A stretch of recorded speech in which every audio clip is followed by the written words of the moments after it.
Hi guys, it's Andy from Tech UK. A massive thanks to Aerocool for sending this particular product out to us for this unboxing and review. This is the Aerocool stirke-x Air.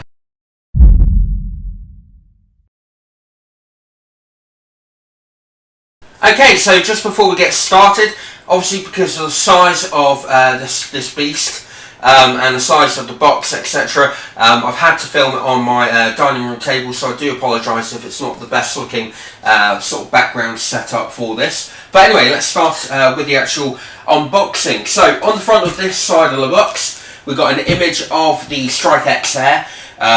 Very nice image. Obviously there's a lot of colour, a lot going on with the actual packaging itself. Obviously we've got a lot of specification down here.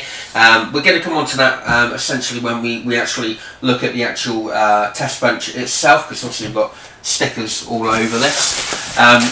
Moving on to that side of the box, we have got obviously the fact it's an open case, micro ATX, ATX and e-itx, various dimensions. Maximum length available for PCR slots is 330mm. On that side, obviously, again, we've got a couple more different images, just sort of showing all the way around the actual case itself, and obviously with the lid being open. And on this side of the box, we have got information in foreign language. So I think the best thing to do is to get it out, pop it on the table, so we can have a closer look.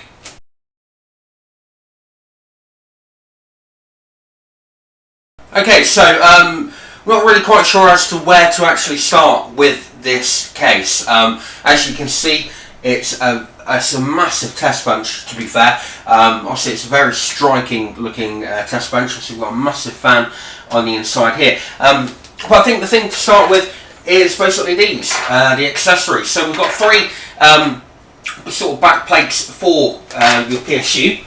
So, for example, because of the way that they're connected, which I'll show you in a moment, you would effectively screw that cover onto your PSU and then slide it into the case. Not quite sure as to why you have three of them.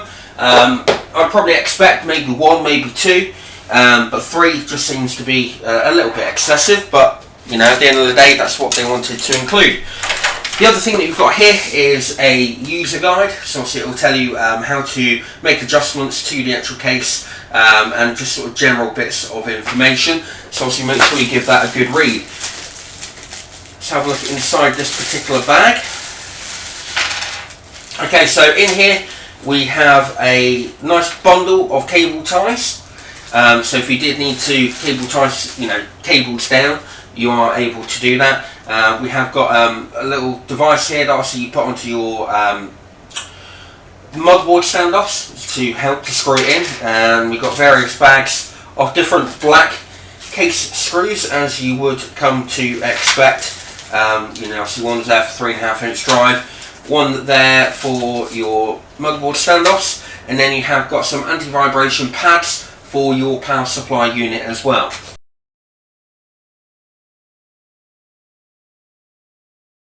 Okay, so the first area that I'm going to cover is the hard drives and also the optical bay. Now, as you can see down here, we have got three hard drive caddies. They're plastic, they're reasonably quite flexible, to be fair. You are able to install a 2.5-inch drive into this, as well as obviously your 3.5-inch drive as well. So obviously you just literally slide them in place.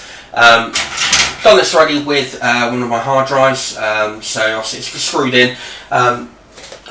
Just see if I can lift this up to show you guys. Let's just pull that out a moment. So right down at the bottom, also we have got a PCB down there.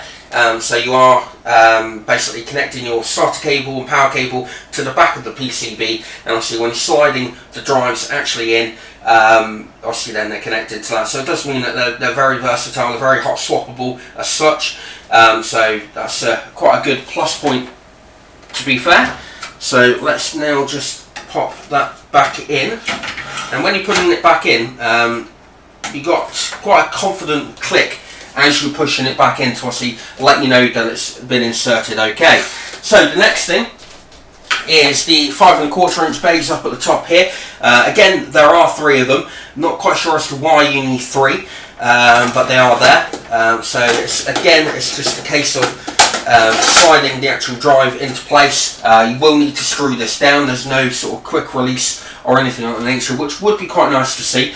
I assume you're probably able to put some form of fan controller or something like nature in at the top here as well, which could be of benefit to you depending on what you're trying to do. So we're trying to monitor the temperatures. This top panel using a little sort of switch on the side here, which is right there.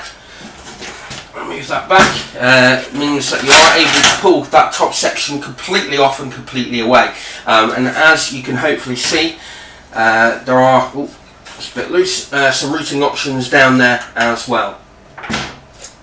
Another thing that I've just noticed as well is that we do actually have a 120mm fan on the side here. So see, that's going to be blowing air by the looks of things across the actual hard drives to obviously keep them cool.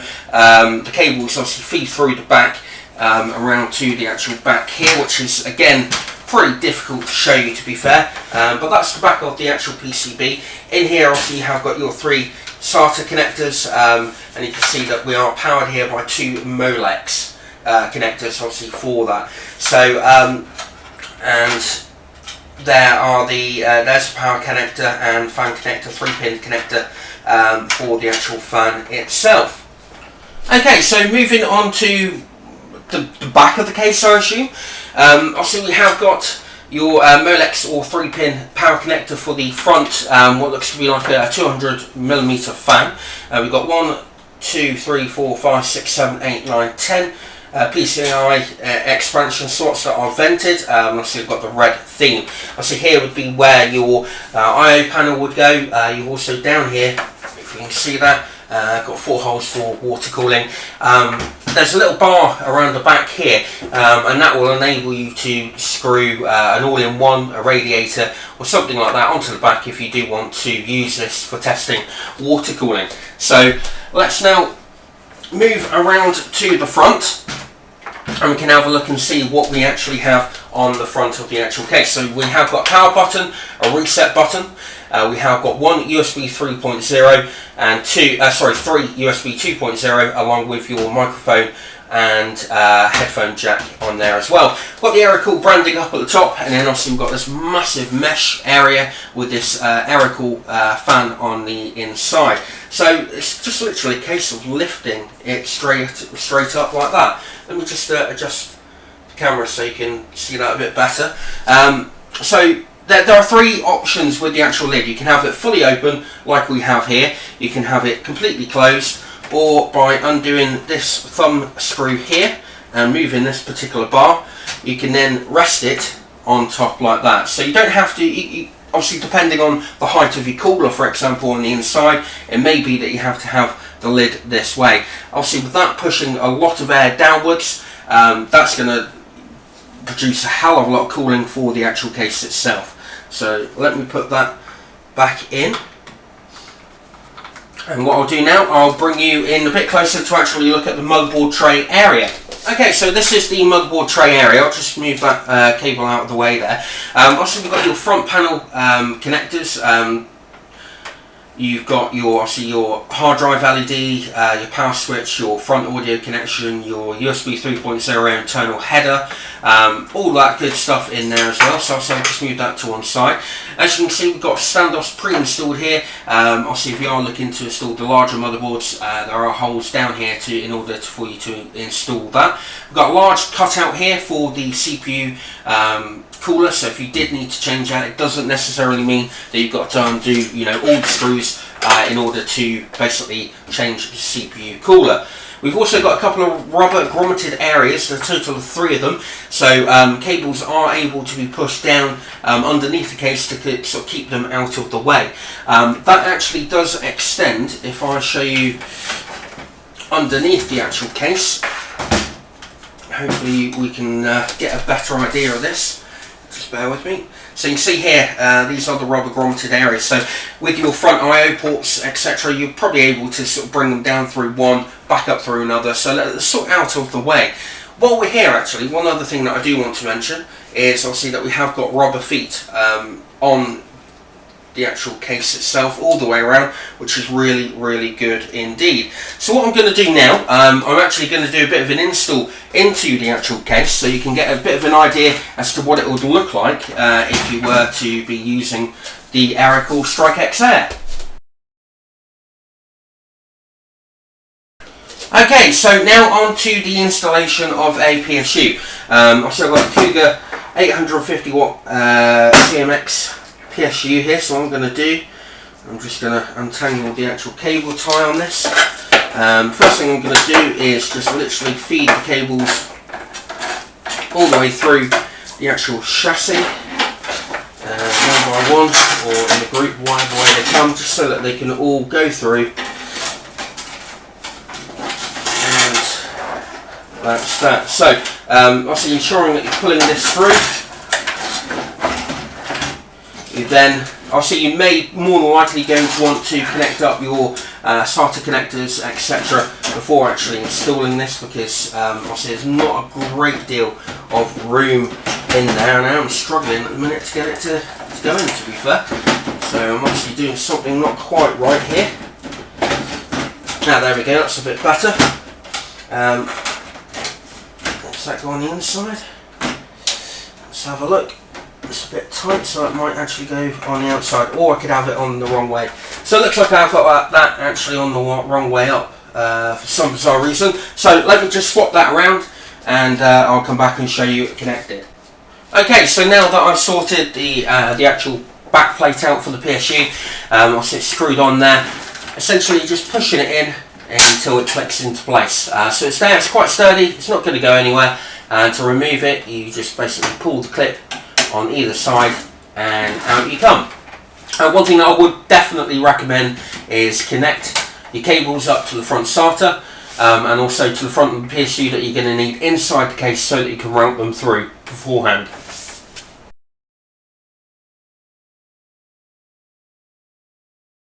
Okay, so as you can see, I've got an install going on into the actual stirke-x Air. This is quite an old board, it's a socket 775 board, but it's just one that I had lying around that obviously I can use just to show you guys what this case is like, obviously when it's powered on and installed. Now, as you can see, there's quite a bit of a mess with regards to the actual cables itself.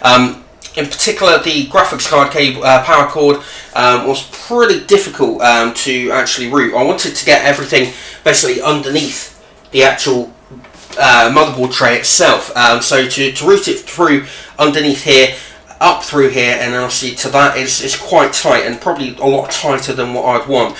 So essentially you're probably going to end up routing that through onto there, or obviously put an extension cable on. The 24 pin routed through fine. Obviously I've got quite a long reach on this particular PSU. Also I've got the three SATA connectors connected to the motherboard there. I've got the top 200mm fan, I think it's 200mm, looks probably a bit bigger actually. I'll have a look and double check. Connected onto the motherboard down here. The fan that is down on the inside there is obviously connected onto the actual board, as well as obviously the front panel connectors and the audio. I've not got USB 3.0 on here, so I basically just tucked that cable down out of the way. The additional motherboard power at the back here, again, there is actually a little hole. You can't really see it from there. There is actually a little hole down there to feed that through. Again, it's very difficult to actually feed that through the actual hole. Could do with being a lot bigger, to be honest with you. So I've had to route my cable right over the top here. I've got my Gameboard GPU, a spare GPU installed onto the actual case as well, so you can sort of get to see what it's like with quite a large graphics card installed. Just looking down in there, you can see obviously quite a mess of cables, really, to be fair. It's not the easiest thing to sort of cable manage, to be honest with you. Obviously because the hard drive bays need Molex power. Obviously you've then got the Molex connector in there, which, you know, is a bit of a pain, to be honest with you. There's really not much room down there at all. So let's give it a switch on. Okay, so you can see the Zalman CPU cooler there. kicking into life, and then we've got the top red LED Aerocool fan, and again there's another one down there. So let me just switch my lighting off a moment. See, they're not the brightest of lights, but you know, at the end of the day, it's thrown a lot of air down. Now, as I close the lid down, like so, hopefully you can see, if I bring this around, that we're going to have a bit of issue with regards to, there we go, touching the top. So that's the main reason why you have got this prop stand here, which you can undo, lift up, stays in place, and then you can go down like that. So essentially that's what it's going to look like, and obviously you've got a massive amount of air coming down on top there. So it looks really good, to be fair. It's not the easiest of test benches to sort of deal with, to be honest with you, but essentially once the motherboard's in there, it's not that difficult to sort of swap the CPU cooler out, to change your graphics card, play around with your memory, change your optical, and your hard drives are, you know, as you'd expect, a doddle. So that's about it really, guys. Be interesting to find out what you guys think about this particular case. You know, obviously it's not your everyday case. It's not something that I'd recommend that you use on a day-to-day basis as your main case. A, the size of it, and B, the fact that obviously it's an open case, so the amount of dust that potentially is going to get inside the actual case is quite scary, actually, to be fair to you. But yeah, it'd be interesting to find out what you guys think about this particular test bench. Is it, you know, do you like the look of it? Does it seem to be practical? So leave any comments down below, and we look forward to seeing you in our next video. We hoped you liked our video review. If you did, then please leave a like, as well as any comments or questions you may have down below. Full details and specifications on this item can be found at our website, nismotech.com, along with all the links for purchasing if you wish. Also on our site you'll find our latest reviews and current giveaways, plus a lot more. We look forward to seeing you in our next review.